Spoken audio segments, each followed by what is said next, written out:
డబ్బు, అనారోగ్యం, ఉద్యోగం, వ్యాపారం అప్పులతో బాధపడుతున్నారా? వెంటనే ఈ వెబినార్ లో జాయిన్ అవ్వండి. Hello Ram sir. Hi Nagaraju. చాలా మందికి ఈజీగా దొరికేది నాకు విపరీతంగా కష్టపడితే తప్ప దొరకట్లేదు. ఎందుకలా? ఇది ప్రతి ఒక్కరి మనోభావాలు సార్. ఇవన్నీ మనసులో ఉండేటువంటి మాట. ఎందుకు అలా జరుగుతుందంటారు? ఎదుటి వాళ్ళు అందరూ చాలా సంతోషంగా ఉన్నారు, అనుకున్నది సాధిస్తున్నారు, నేను మాత్రం ఎందుకు వెనకబడి ఉన్నాను, ఇట్లాంటి ఫీలింగ్ ఉన్న వాళ్ళని వాళ్ళకైనా సిండ్రోమ్ అంటారు. ఈ సిండ్రోమ్ ఏమంటారంటే why me syndrome. Why only me, ఏదో నాకే ఎందుకు ఇట్లా జరుగుతుంది. ఇది దీనిలో వీళ్ళ ఆశ్చర్యానికి అంతులేదు. జీవితం అంతా ఆశ్చర్యపోవటమే, పైగా ఎదుటి వాళ్ళ సక్సెస్ని యాక్సెప్ట్ చేయకపోవడం కూడా. వై ఓన్లీ మీ అని. సో వై ఓన్లీ మీ అన్న సిండ్రోమ్ నుంచి బయటపడాలంటే మనం యాక్చువల్లీ యాక్షన్ తీసుకోవాలి. ఏ యాక్షన్ తీసుకుంటే, మనం ఏం చేస్తే ఈ భావం నుంచి బయటపడతాం. ఎందుకంటే ఈ భావం ఉన్నంతసేపు నీకు ఏమనిపిస్తుంటుందో తెలుసా, నేను చేయదగిలింది ఏం లేదు, నాకు ఇట్లా జరుగుతూ ఉంది, నాకే ఇట్లా జరుగుతుంది. పైగా ఈ స్టేట్మెంట్స్ చాలామంది ఇచ్చుంటారు. ఎందుకో నాకు ఎవరు క్లోజ్ అయినా సరే దూరం అయిపోతారు, నేను ఏది కోరుకున్నా సరే అదే నాకు దక్కదు, నాకు ఏదైనా దక్కిందంటే ఖచ్చితంగా అది దూరం అయిపోతుంది. ఇట్లాంటి నమ్మకాలతో చాలామంది ఉంటారు. వాళ్ళందరికీ ఉన్నది వై ఓన్లీ మీ సిండ్రోమ్ అంటాం. And your life is a reflection of how you think. నీకు ఎదురయ్యే ప్రతి అనుభవాలు ఎక్కడి నుంచో వచ్చినవి కాదు, నీ ఆలోచనల నుంచి వచ్చినవే, నువ్వు ఆలోచించినవే.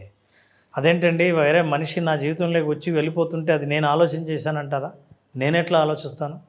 నేను ఇట్లాంటి నెగిటివ్గా ఆలోచిస్తే మరి నాకు పాజిటివ్ జరగలేదని నేను ఎందుకు కంప్లైంట్ చేస్తాను అని చాలామంది మాట్లాడతారు. కానీ what they need to understand is that your external world is a mirror. జాగ్రత్తగా గమనిస్తే నీ మనస్సు లోపల ఉన్న నీ ఆలోచనలు, నమ్మకాల యొక్క ప్రతిబింబమే బయట ప్రపంచం. అంటే ప్రతిసారి బయట ప్రపంచం మీకు ఏం చెప్తుందంటే, మీరు ఏం నమ్ముతారో ప్రతిసారి దాన్ని ప్రూవ్ చేస్తూ ఉంటుంది. మీకు ఎదురయ్యే అనుభవాలు, చేదు అనుభవాలు కానీ మంచి అనుభవాలు కానీ, అది మీరు నమ్ముతున్నారు కాబట్టి మీకు అది కనిపిస్తోంది. ఉదాహరణకి ఈ ప్రపంచం అంత పెద్ద 3D వరల్డ్ అనుకుందాం. 3Dలో నువ్వు చూసే దృశ్యం ఏంటంటే ఎక్కడిదో కాదు, ఇక్కడి నుంచి వచ్చిన దాన్ని ప్రొజెక్ట్ చేస్తే చూస్తున్నదే ప్రపంచం నువ్వు చుట్టూ చూస్తున్నావు. సో ఈ దృశ్యం ఎక్కడి నుంచి వచ్చింది? లోపల నుంచి వచ్చింది, మనకు తెలియదు అది. సో లోపల పిక్చర్ మారితే ప్రొజెక్షన్ మారిపోతుంది. ప్రొజెక్షన్ మారాలంటే లోపల పిక్చర్ మారాలి. పిక్చర్ మారాలి అని అంటే నీ నమ్మకాలు మారాలి. ఏం నమ్మకాలు మారాలి? Life is showing you back your deepest core beliefs. నీకు లోపల సబ్కాన్షియస్లో ఉన్న కోర్ బిలీఫ్స్ని అది ప్రొజెక్ట్ చేస్తూ ఉంది. ఎట్లా ప్రొజెక్ట్ చేస్తుంది? నా లోపల బిలీఫ్స్ని ఎట్లా కనపడుతున్నాయి? ఉదాహరణకి ఒక కేసు తీసుకుందాం. For example, A person who is a unsecured person. వాడికి మనిషి తనకు కూడా ఇన్సెక్యూరిటీ ఈజ్ వెరీ స్ట్రాంగ్, అంటే అభద్రతా భావం ఉంటుంది అనుకుందాం. తన గురించే మనిషి అట్లా కూర్చొని ఉంటాడు. Insecure people they attract the same conditions. ఎట్లా అంటే బయటకు వెళ్ళినప్పుడు తన అభద్రత ఫీల్ అవుతుంటాడు కదా, ఎవరి పట్ల ఏ కండిషన్స్ పట్ల అభద్రత ఫీల్ అవుతున్నాడో అతనికి అవే పరిస్థితులు ఎదురవుతుంటాయి. యాక్చువల్గా అది ఎదురవ్వాల, ఇతని మైండు జరిగే ప్రతి సంఘటనలో తనకు లోపల ఉన్న అభద్రతని చూసేటట్టు చేస్తున్నాయి. అవును. అంటే ఎవరు చూసినా అరే వీడి వల్ల డేంజర్ ఏమో, వీడు అందుకే వచ్చాడేమో, వీడిని డీల్ చేయాల్సిన అవసరం ఉంది. నీ భయమే ప్రతి మనిషిని చూసే పద్ధతి కూడా మారిపోతుంది. చూసే పద్ధతి ఎప్పుడు మారిందో మాట్లాడే పద్ధతి మారుతుంది. మాట్లాడే పద్ధతి ఎప్పుడు మారుతుందో ఫలితాలు మారిపోయాయి. ఫలితాలు మారిపోయాయో నీ జీవితం మారిందని. సో నీ లైఫ్ నువ్వు అనుకున్నట్టుగా ఉండకపోవడానికి కారణం నువ్వే అనే విషయం తెలుసుకోవాలి. ఇది ఓన్లీ రిఫ్లెక్షన్. ప్రతిసారి మనం కన్ఫర్మేషన్ కోసం చూస్తాం. నేను నమ్మింది కరెక్ట్, అందుకే ఇది అవుతుంది, నేను అనుకున్నా. ఇట్లాంటివన్నీ confirmations. Look at this. What I say is that when you pray for strength, చూడండి ఎట్లా జరుగుతుంది. దేవుణ్ణి నువ్వు ప్రార్థన చేస్తే నాకు బలాన్ని అని అంటే బలం ఇస్తాడు. ఎట్లా ఇస్తాడో తెలుసా? నువ్వు చూడాల్సింది, యూ విల్ రిసీవ్ డిఫికల్టీస్. కష్టాలను నువ్వు కోరుకోలేదు, కానీ నీ కష్టాలు వస్తున్నాయి. నువ్వు అడిగింది ఏంటి? బలం. అసలు బలం ఎలా పెరుగుతుందంటే కష్టాలను ఎదుర్కోవడం అలవాటు చేసుకుంటే నీ మానసిక బలం పెరుగుతుంది. నాకు కండలు కావాలి నారాజు. కండలు ఎవరు అమ్మరు, ఎవరు ఇవ్వరు. ఊరికే కండలు పెరగడానికి ట్యాబ్లెట్లు లేవు. జిమ్కి వెళ్ళాలి. జిమ్లో ఏం చేయాలి? నువ్వు కష్టపడాలి. అంటే కండలు కావాలి, మంచి ఫిజిక్ కావాలంటే నువ్వు చేయాల్సింది ఏంటంటే కష్టపడాలి అని. సో నీకు స్ట్రెంగ్త్ కావాలి అని అంటే కష్టాలను ఎదుర్కోవాలి. అట్లాగే చాలామంది వాళ్ళు అడిగేది ఒకటి, వాళ్ళకి వచ్చేది ఒకటి, అందుకే ఆశ్చర్యపోతారు. For example, pray for wisdom. నాకు బాగా తెలివి కావాలి, తెలివితేటలతో నేను డబ్బు సంపాదించాలి, ఎక్కువ తెలివితేటలు కావాలి. తెలివితేటలు కావాలి అనుకున్నప్పుడు నువ్వు రిసీవ్ చేసుకునేది ఏంటో తెలుసా? You will face problem to solve. సమస్యల్ని మీరు సాల్వ్ చేయండి, తెలివి పెరుగుతుంది. ఇట్లాంటి సమస్యలు 4-5 చూస్తే ఓహో సమస్యలు ఇలా ఉంటాయా, ఎలా సాల్వ్ చేయాలా అని నీ తెలివి పెరుగుతుంది.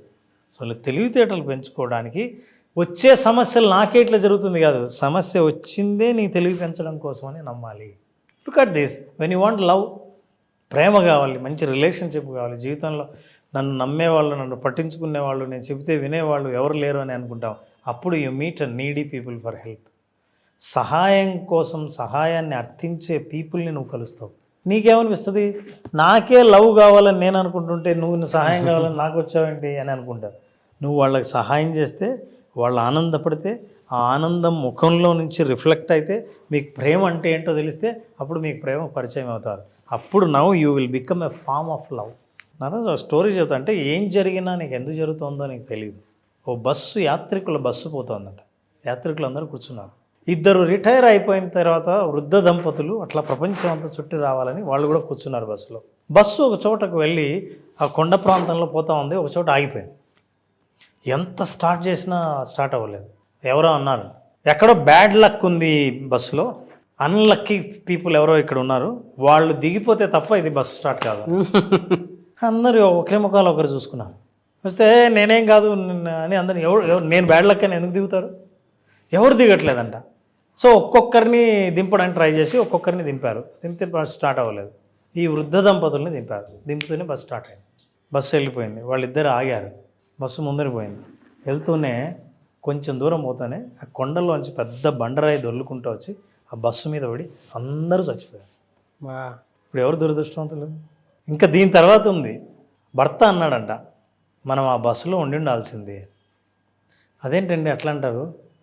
యాక్సిడెంట్ అయింది కదా, మనం ఆ బస్సులో ఉండాల్సింది అంటారు. ఏంటంటే మనం బస్సులో ఉంటే స్టార్ట్ అయ్యేది కాదు కదా, ముందుకు వెళ్ళేవాళ్ళు కాదు కదా, అందరూ బతికిండేవాళ్ళు కదా.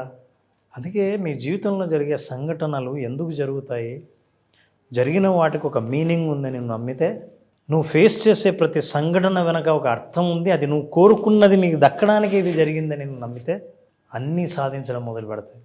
అందుకే అప్సెట్ అవ్వకుండా believe in this nature, believe in your life, believe in your self. So వాళ్ళని చూసినప్పుడు ఎంత అద్భుతంగా జీవితాన్ని ఏదో మెసేజ్ ఇచ్చారో అనిపిస్తుంది. అందుకే what I'm saying is that accept everything. మీ దారిలో మీ మార్గంలో వచ్చే ప్రతి దాన్ని ఎప్పుడైతే యాక్సెప్ట్ చేయడం మొదలు పెడతావో everything becomes your own assets. So for every one I have one suggestion, practice this and you will become very happy. What do you practice? Visualise. ఈ ఒక్క సెంటెన్స్ని అందరూ నేర్చుకుని, ఈ ఒక్క సెంటెన్స్ నాగరాజు మోస్ట్ ఇంపార్టెంట్. ఈ వీడియోని మీరు ఆఫ్ చేసైనా సరే ఒక్కసారి టైప్ చేయండి కామెంట్స్లో. Simple thing. ఇది ఎప్పుడు టైప్ చేశారో చేసినప్పటి నుంచి ఆ రోజే గమనించండి, మీ రోజులో మార్పు రాకపోతే అడగండి. I accept all blessings, opportunities, challenges. నాకున్నవన్నిటిని నేను ఒప్పుకుంటాను. I accept not only that, opportunities, అవకాశాలు, ఛాలెంజెస్, కష్టాలు అన్నిటినీ కమింగ్ ఆన్ మై వే, నా మార్గంలో వచ్చే ఎదుర్కొనే అన్నిటిని నేను ఎదుర్కోవడానికి సిద్ధంగా ఉన్నాను. And I believe they are all for my highest good. అన్నీ నా మంచి కోసమే జరుగుతున్నాయని బలంగా నమ్ముతున్నాను. ఏది జరిగినా చూడ్డానికి మంచిది కాకపోయినా సరే అది నా మంచికే జరుగుతుందని బలంగా నమ్ముతున్నాను అనేది అఫర్మేషన్. ఈ అఫర్మేషన్ చేయండి every day with visualization. Wonders will happen in your life. Great message అండి. బిలీఫ్ సిస్టమ్ కూడా కొన్నిసార్లు ఎస్ నెగిటివ్లో పాజిటివ్ని ఎలా వెతుక్కోవాలి, పాజిటివ్లో నెగిటివ్ వైపు ఎలా వెళ్ళాలి అనేటువంటి దానికి ఈ వీడియోలో చాలా ఆన్సర్స్ దొరుకుతాయి. ఆ ముసలాయన అంత పాజిటివ్గా మాట్లాడాడు కాబట్టి ఆ మనిషి చావు నుంచి తప్పించుకున్నాడు. అంతే కదా. Really great sir. Anyway sir, thank you అండి. Thank you so much Ram sir. Thank you Nagesh.